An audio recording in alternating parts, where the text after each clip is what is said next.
అంటే కరప్షన్ కి కార్పొరేట్ సంస్థలు ప్రభుత్వం అన్ని అలవాటైపోయాయి.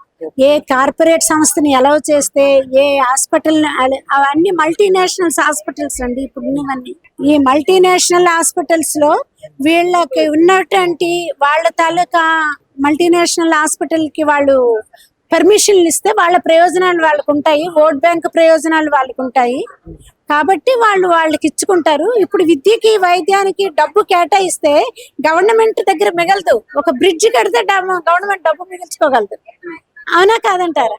కాబట్టి లేదా ఇంకేవో ఫంక్షన్ హాల్స్ కడితే అవి మిగిల్చుకోగలదు. కానీ ప్రజలకి కనీస వసతులు కల్పించడం, లేకపోతే రేషన్ ఎక్కువ పెంచడం, ప్రభుత్వ స్కూల్స్ కట్టించడము, ప్రభుత్వ హాస్పిటల్స్ కట్టిస్తే వాళ్ళకి మిగిలేదు ఏముండదు. కాబట్టి దాని మీద వాళ్ళు చాలా నిరాసక్తంగా ఉంటారు. మేమేదో 3 నెలలు చేసినంత మాత్రాన గవర్నమెంట్ భయపడదు. సివిల్ సొసైటీ మొత్తం మేము ఎడ్యుకేట్ చేసుకోవాల్సిన బాధ్యత ప్రజా సంఘాల మీద ఉంది, వామపక్ష పార్టీలు, ప్రజాస్వామిక వ్యవస్థల మీద ఉంది.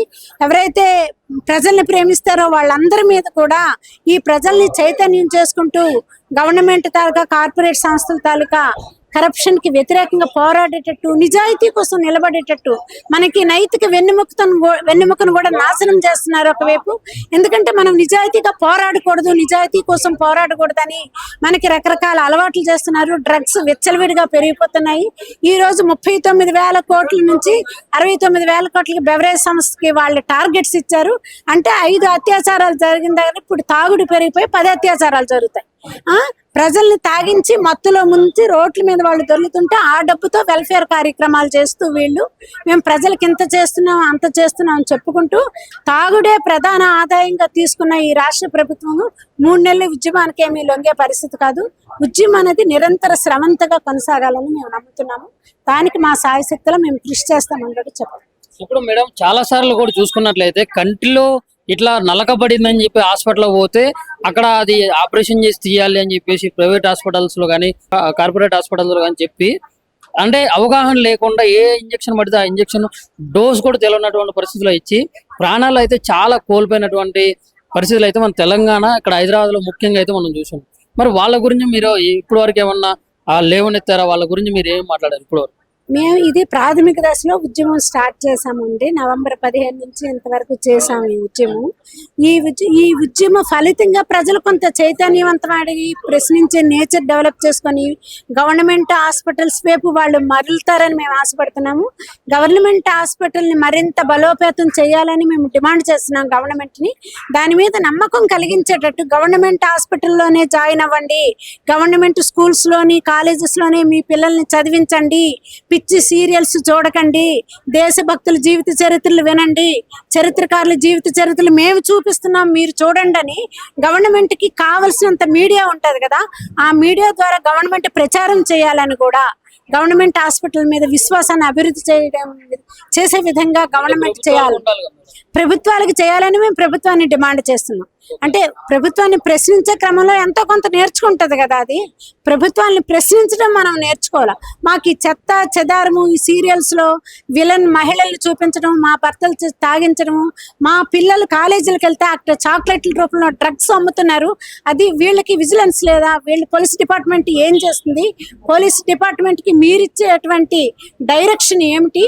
ఈ రోజు ఇంత హెరాయిన్ కోకైన్ డ్రగ్స్ ఇంత విపరీతంగా ఎందుకు అమ్ముడుపోతున్నాయి? ఇవన్నీ జరుగుతుంటే రాష్ట్రంలో ఇన్ని ఘోరాలు నేరాలు జరుగుతుంటే మా చరిత్ర చూడండి, మా సంపద చూడండి, మా వారసత్వం చూడండి, మా సక్కినాలు చూడండి, మా పచ్చిపులుసు చూడండి అని విశ్వసుందర పోటీలను ఇక్కడ వాళ్ళు నిర్వహిస్తున్నారు. వాటికి స్త్రీలను అవమానించే విధంగా మీ మహిళలు ర్యాంప్ వాక్ చేస్తే మీరు ఇష్టపడతారా అండి? హాఫ్ నాకెడ్ గా సగం సగం బట్టలతోని మరి వేరే మహిళల్ని అలా నాకెడ్ గా చూడడానికి మీరు ఎలా ఇష్టపడుతున్నారు? ఎందుకు భారతీయ మహిళల్ని మీరు అవమానిస్తున్నారు? ఇక్కడ ఎందుకు ఈ భారతీయ మహిళలు కదా ప్రపంచ మహిళల్ని అవమానిస్తున్నారు మీరు? ఈ పోటీలకు వ్యతిరేకంగా మేము రేపే మాకు పెద్ద ప్రోగ్రాం ఉంది, మేము ఈ పోటీలకు వ్యతిరేకంగా కూడా చేస్తున్నాము. దానికి 250 కోట్లు ఖర్చు పెడుతున్న రాష్ట్ర ప్రభుత్వం. విశ్వసుందరి అందాల పోటీలకి 250 కోట్లు ఖర్చు పెట్టడానికి రెడీగా ఉన్న నువ్వు ఆ ఫండ్స్ ని విద్య వైపు ఆరోగ్యం వైపు మళ్లించమని మేము డిమాండ్ చేస్తాం. ఇప్పుడు మరి ఈ ప్రజల్లో ఇట్లాంటి అవగాహన కల్పించడానికి ప్రభుత్వ హాస్పిటల్స్ మీద ఆ నమ్మకం అనేది ఏర్పరచడానికి రాష్ట్ర మహిళా అధ్యక్షులుగా మీరు POW నుంచి ఎట్లాంటి కార్యాచరణ చేపట్టబోతున్నారు? ఎట్లాంటి ప్రణాళికతో ముందుకెళ్ళబోతున్నారు? మా ప్రణాళిక ఏంటంటే మేము బస్తీల్లో పనిచేస్తామండి.